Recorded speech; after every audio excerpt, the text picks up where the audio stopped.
Hey, my name is Virginia with Bluebird in a Box, and I am a big fan of very easy flower arrangements. I've worked in the luxury wedding space for the last 10 plus years, and we are surrounded by world-class florists. I am not one of them.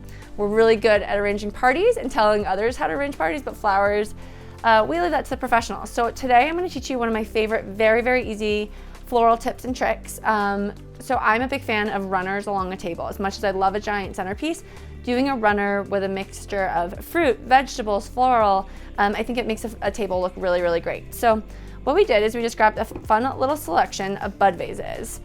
These ones actually can be used with really small candles as well. So sometimes I put floral in them and sometimes we put little candlesticks on the top.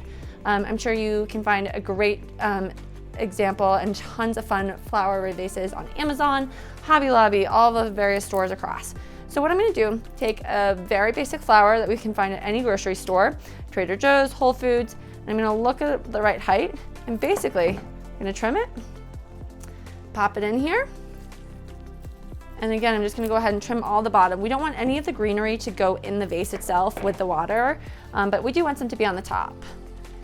And we're going to make this really easy for us. We're going to go ahead and we'll probably for a table, a 6-foot table, I'd want maybe 20 of these, which is really only 20 stems of flowers. So it's really a simple thing that you can do, honestly, in about 5 minutes, which is always good because none of us have enough time. So we're going to trim the flowers, fresh flowers, in little bud vases.